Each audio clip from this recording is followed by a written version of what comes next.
대통령 그 발언들 뭐 여러 가지 뉴스로 나왔습니다. 그리고 국무회의에서 나온 이야기 중에는 개혁 입법에 힘싣는 발언들을 몇 문장 했어요. 사회의 불합리화 좀 개선하고 정상화하는 과정에서 갈등과 저항은 불가피하다. 이를 이겨내는 것이 개혁이다. 그러니까 개혁이라는 것은 어려움이 있더라도 밀어붙일 필요가 있다라는 취지의 얘기였던 것 같습니다. 그러다 보니까 이게 내란 전담 재판부 관련된 발언 아니냐라는 해석들도 있는 것이고, 어제 매불쇼에 우상호 정무수석이 출연을 해서 관련 내용을 얘기했죠. 그러니까 대통령의 입장이라는 것은 개혁을 미루지 마라. 다만 지혜롭게 해라. 라는 주문이라는 것이고, 그리고 내란 전담 재판부에 관련해서는 하자. 그런데 2심, 그러니까 항소심부터 하자라는 게 대통령의 생각이다라는 게 우상호 수석의 말이었습니다. 뭐 그동안은 뭐 마치 이게 전담 재판부 두고 당정 간에 좀 이견이 있는 것처럼 언론 보도가 나오기도 하고 했었는데, 이런 것들은 싹 다 정리가 됐다 이렇게 보면 될 것 같아요. 언론은 정말 계속 쳐다보고 있는 것 같아요. 민주당도 싸울 낀데 안 싸우나? 언제 찌덕거리나? 국민의힘은 뭐 맨날 그러니까 그거하고 비슷하게 이렇게 약간은 균형적인 보도를 하려는 어떤 욕망들이 사실 있는 것 같아요. 저는 계속적으로 여기서도 얘기를 했지만 건전한 긴장 관계거든요. 이런 소지 분명히 있고요. 그것을 해결해야 될 것도 있고요. 그리고 개혁은 반드시 가야 될 부분도 있고요. 그거에 대해서 건전하게 이렇게 토론하고 논의하는 걸 갖고 뭔가 분란인 것처럼 정청래하고 이재명 대통령의 갈등인 것처럼 등등히 하는 거는 언론의 어떤 프레임 작업의 일환이다. 이렇게 저는 인식을 하고 있습니다. 그 내란전 취재해 왔어요. 숙제. 진짜구나. 네.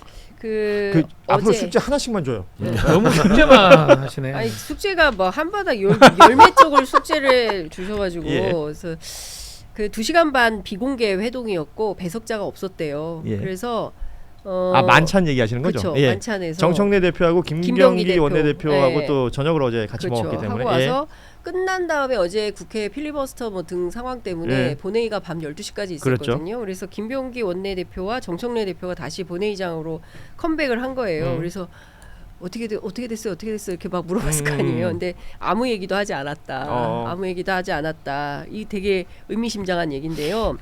그 지금 전체 합치면 한 10개 법안이 계류 중인 거예요. 민주당이 추진하는 게 내란 전담 재판부, 법원조직법 개정안, 법왜곡죄, 그다음에 적경지역 도발 문제와 관련된 거, 필리버스터법 뭐 등등 해가지고 한 10개 정도 되는데 이거 전반적으로 좀 다 좀 싹 다 좀 잘 충분히 검토를 해서 논의를 한 다음에 정리 조정해가지고 깔끔하게 정돈된 안을 좀 해라. 이런 거 같아요. 그래서 단독. 그 법원행정처를 없애고 사법행정위원회로 바꾸기로 하지 않았습니까? 이거를 내년으로 2월 한답니다. 아 그래요? 네, 그래서 올해는 이 법을 통과시키지 않기로 했다. 그러면 지금 어제 나온 이야기들 중에 이제 내란 전담 재판부는 연내에 어떻게 해서든 마무리하는 방향으로 가고, 말씀하신 법원행정처 문제라든지 법왜곡죄 등은 내년으로 좀 2월 시키는? 법왜곡죄는 제가 말씀 안 드렸고요. 법원조직법. 법원조직법만.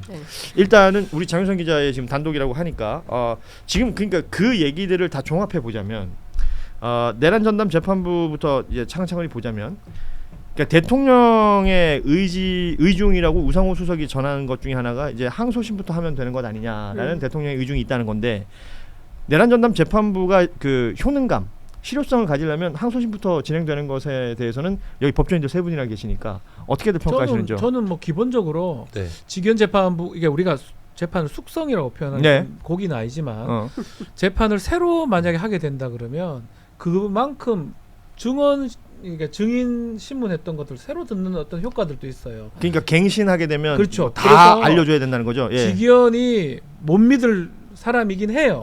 했던 결정을 봤을 때는. 그럼에도 불구하고 재판을 새로 하는 상황까지는 저는 갔으면 안 가는 게 맞다라고 보고. 근데 거기서 이제 좀 뭐랄까 걱정되는 거는 직연 판사의 지금 재판을 우리가 다 보고 있으니까 그 어떤 결론이든 난 이후의 이야기잖아요. 그렇죠. 근데 직연 판사가 그 결론을 내고 항소심이 진행되는 그 사이에 어떤 그 법적인 꼼수 같은 것들이 들어가지 않을까. 그때는 이제 제가 할 말이 없는 게 사실은 시로 계산을 해가지고 풀어줘가지고 있는데 없어요.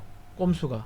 끼어들 저는 꼼수가 없다. 꼼수가 없다고 보고 제가 이런 얘기를 했습니다. 제가 막 사실 이런 내란 국면에서 제가 탄핵될 거고 뭐 체포될 거고 구속될 거 이런 얘기 하면 이제 사실 막 다들 막 걱정 엄청 했잖아요. 예. 이재명 대표가 당시 재판 파기환송됐을 때도 뭐 어쩌고저쩌고 얘기했는데 그럴 가능성 저는 없다고 계속 얘기했고 왜냐하면 그러면 우리나라는 무법 국가예요. 그게 그러니까 법상식이니까. 지기현이가 한 번 이상한 짓 한 거는 맞아. 어. 그것 때문에 지기현 저도 못 믿겠어요. 그렇지만 이상한 결론이 날 수 없어요. 윤석열이는 사형하면 무기징역이에요. 이상한 결론을 날 거 자꾸 예상해가지고 못 믿겠으니까 내란 재판 만들자 해가 시간 끈다는 거는 저는 그건 더 부당하고 더 불합리해 보여요. 저는. 어떻게 돼요? 1심에서 결론이 났어. 근데 1심 재판이 좀 이상해. 네. 그래가지고 2심에서 그걸 제대로 들여다보려면 네. 1심의 자료를 근거로 해서 볼 거 아니에요. 그렇죠. 근데 1심 자료 자체가 허접해. 네. 뭐 원래 있어야 될 증거가 없다든지 채택되어야 될 증거가 빠져 있다든지 네. 이럴 경우에 그건 다시 채워넣을 수 있는 거예요. 그럼요. 그건 이제 2심은 우리가 속심제라 그래가지고 1심에서 연장되는 재판으로 봐요. 네. 그래가지고 사실과 관련된 증거들을 다 새로 끼워넣을 수가 있고요. 증인 신문도 다시 할 수도 있고 새로 할 수도 있고요. 그런 재판으로 진행되니까 1심과 2심은 더해가지고 한꺼번에 이렇게 묶인다고 보시면 되거든요. 그러면 1심에서 지금 허접한 내용들에 대해서 2심에서 그걸 꼼꼼히 잘 체크해가지고 다 다시 확인해 볼 수 있다. 네, 그렇죠. 네. 그래요. 근데 이재명 문제는 대표 사건도 그랬잖아요. 그렇죠. 1심에서 네. 그랬는데 1심, 2심이 완전 달랐으니까. 뒤집어졌죠. 예. 그리고 또 대법원이 남긴 하죠. 예. 예. 근데 문제는 사실 지금 1심이 너무 오래 걸렸어요. 너무 오래 걸리고 내란 전담 재판부도 사실 이게 저는 이게 위헌성 자꾸 이야기를 하는데 그 특별한 위헌성이 없다고 보거든요. 예. 헌법의 해석상 뭐 이제 당연히 법원 조직과 관련된 것은 입법 재량의 영역에 속하는 것이고 입법부가 내란 전담 재판부를 두는 것에 대한 규정은 충분히 만들 수 있는 것이고 지금도 전담 재판부는 여러 있는 것이고 다만 지금 이제 논의가 여기에 대해 반대하는 논의를 이제 하시는 분들과 그러면은 이거를 붙여가지고 같이 이게 위헌인지 아닌지 확인해보자. 이게 헌법재판소로 날아가는 순간에 너무 재판이 지연될 수가 있잖아요. 그렇죠. 스탑되니까. 예. 근데 이제 그 부분도 사실은 저는 걱정을 안 하는 게 그러면 위헌법률 심판 제청 신청, 그러니까 피고인은 위헌법률 심판 제청 신청을 하는 거고요. 예. 판사는 위헌법률 심판 제청을 하는 거고요. 헌법재판소는 위헌법률 심판을 하는 거거든요. 네. 이 과정을 넘어가는 과정에서 이 위헌법률 심판 제청을 하는 법원이 결정문을 써야 돼요. 이러저러하기 때문에 이건 위헌이라고 의심이 되니까 헌법재판소에서 판단해 줘야 돼요. 그러니까 일단 판사가 위헌의 확신을 가져야 되는데 그 결정문 전 못 쓴다고 보거든요.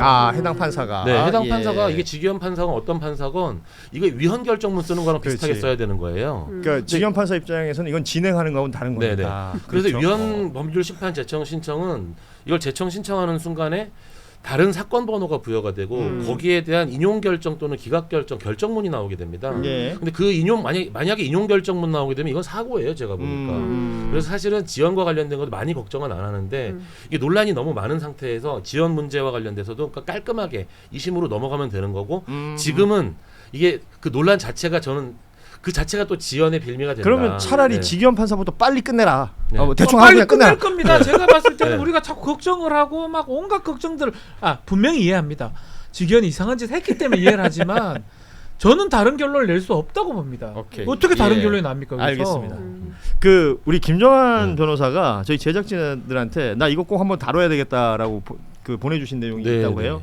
그 장영수라고 고려대 네. 예, 법학전문대학원의 교수가 특이하신 네. 분이에요. 국민의힘의 의총이나 아니면 방송 인터뷰 중에서 계속 주장하고 있는 내용이 뭐냐면 이 비상계엄이라는 게 내란죄로 성립된다라는 게 그 성립되기 어렵다. 지금 그러니까 비상계엄하고 내란은 다른 거다. 라는 주장을 계속 하고 있습니다. 그러면서 내란 전담 재판부의 설치를 비판하고 있는데 여기서 이제 우리 김정환 타임 들어갑니다. 보수적인 교수님. 매우 보수적인 교수님이고 보수적인 성향을 가졌다는 것 자체는 비판할 예, 필요는 할 것도 없어요. 없어요. 그런데 지금 제가 근데 너무 이 논리를 박살내겠다는 거 아니에요? 아니 그러니까 저는 거제 이제 누군가가 소개를 해줘가지고 이걸 한번 들어봐라라고 봤는데 정말 좀 말이 안 되는 이야기가 많이 섞여 있어가지고 뭐냐하면 그분 주장은 일단 헌법재판소에서 비상계엄의 위헌성은 확인했지만 내란인지 여부는 무죄 추정 원칙에 따라서 다시 판단을 해야 되는 거고 이게 내란과 관련돼 가지고는 국가 기능에 마비가 있어야 되는데 국회가 정상적으로 결의를 했으니까 마비가 없었다고 볼 수 있으니 내란을 미수로 판단할 수도 있지 않냐 이런 얘기를 하시는데 내란 미수 네, 사건이다. 내란 미수설을 주장하시면서 예. 그리고 무죄 추정의 원칙 주장하고 전담재판부 소급 입법설까지 주장하시더라고요. 다 틀린 얘기거든요. 이분이 그러니까 저는 헌법학자로서의 그분의 교과서라든지 저도 그분의 교과서도 봤습니다. 예, 그러니까 그분의 어떤 권위 이런 건 인정하지만 가장 기본적인 형법의 실행의 착수와 기수의 그 범위를 전혀 판단을 안 하고 계세요. 그러니까 범죄라는 거는 사람을 찔러서 죽어야지만 결과가 나와야지만 성립하는 살인죄라는 범죄가 있고요.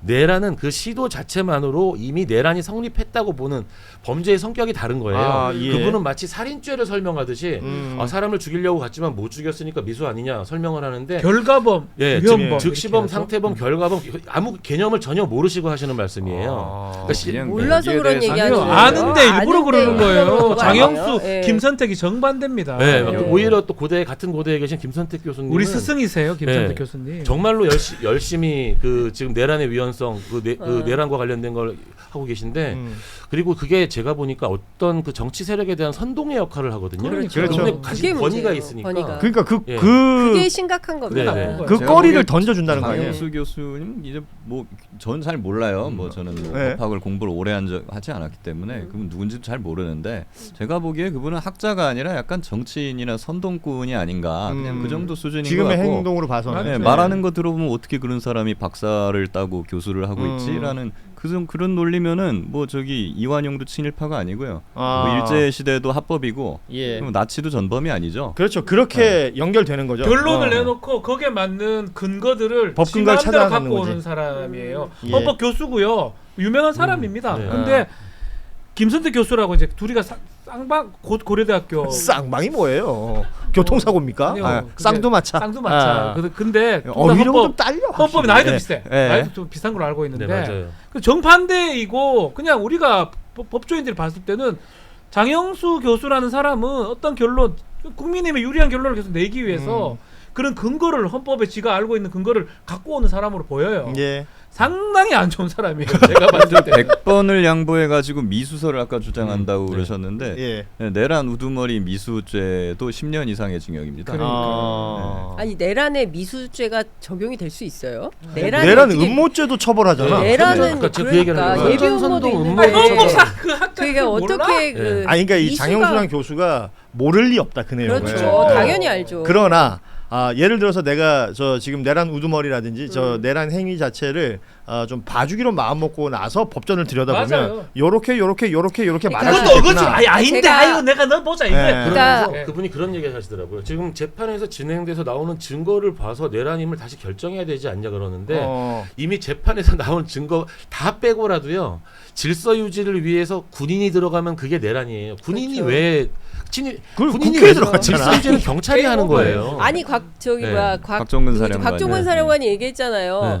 너무 어이없다는 표정으로 아니 질서를 우리는 네. 군복 입은 예. 사람들인데 네. 질서 잡을 것 같으면 경찰이 하면 그렇지. 되지 왜 예. 군복 입은 군인이 거길 들어갑니까? 예. 라고 얘기를 하잖아요. 그러니까 저는 아까도 말씀드렸지만 프레임 전환을 위한 거예요. 이것을 끊임없이 내란이 아니야. 이거는 정쟁에 불과해. 그러니까 여기서 적당히 덮어.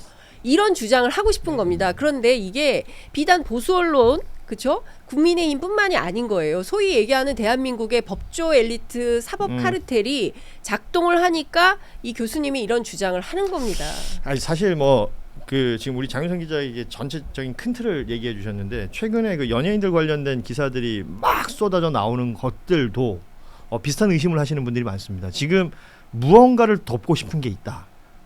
무언가를 이제 이게 사람들의 시선을 방향을 돌리고 싶은 것들이 있다. 쿠팡의 공작이라는 얘기도 있던데. 그러니까 쿠팡 또한 그런 것이고, 그러니까 국민들이 정작 알아야 되고 그렇습니다. 더 깊이 그 관심을 가져야 될 내용들을 덮고 그러니까 네. 한 길로 가야 될 상황에서 다른 얘기를 해가지고 자꾸 던져버리는 거죠. 그럼 그렇죠. 뭐그 저는 그 시선 음모론을 분산. 믿지는 않지만 그런 결과론적으로는 그런 거거든요. 그렇죠. 교수라는 사람이 뭐 형법은 공부 안 했나? 헌법만 공부했나? 뭐 멍청입니까? 교수라는 사람이 모르지 않을 건데 장동혁도 모르지 않습니다. 판사입니다. 예, 판사 출신이죠. 예. 모르지 않지만 진의 정치적 이익을 위해서 그냥 말도 안 되는 논거를 갖고 오는 거거든요. 윤석열도 윤석 지도 알아요. 야, 내 유죄인데. 야, 씨, 나 유죄니까 알면서 그러는 거예요. 쥐 모를까요? 내 입하고 유죄인데 큰일 났대. 당연히 알지요. 그거 모르겠어요. 난 박지훈 아, 모르겠어요 그거를. 진짜 부럽다. 이렇게 얘기를 해도 고소 안 당하잖아요. 아니 뭐 그렇죠. 고소를 해. 아니, 내가 뭐 잘못했나? 예. 지 마음을 내가 우석 씨는 모르겠어요. 마음을 들켰어. 눈빛 봐요. 유재가 막 맞아요. 들들 떨고 있는데 네. 사실 알아요. 법적으로 들어가면 할 말이 없으니까 와 우리 그때 김치찌개도 만들어 먹고 김치도 공수해 먹고 그런 소리밖에 할 게 없는 소맥을 거야. 말아가지고 소맥을 많이 말아가지고 먹었는데 말이야. 뭐 이런 얘기도 하잖아요. 할 말이 쓸데없는 없으니까 소리가 그런 소리. 정치가 결국 자기 세력에 대한 어떤 그 규합에 대한 건데 제가 보니까 저는 이제 어제 그 메시지가 너무 위험하다고 생각했던 게 그 장영수 교수님의 그 영상과 글에 달린 그 댓글들이 그리고 그 환호성 그구들의 환호성들이 이것 봐라 이 교수님께서 그러니까 좋은 지금 거리가 생겼다. 네, 내란이 아니라고 한다. 내란 재판 끝까지 지켜봐야 된다. 막 쫙 댓글들이 달리는데 그게 너무 무서운 거예요. 진짜. 네. 그러니까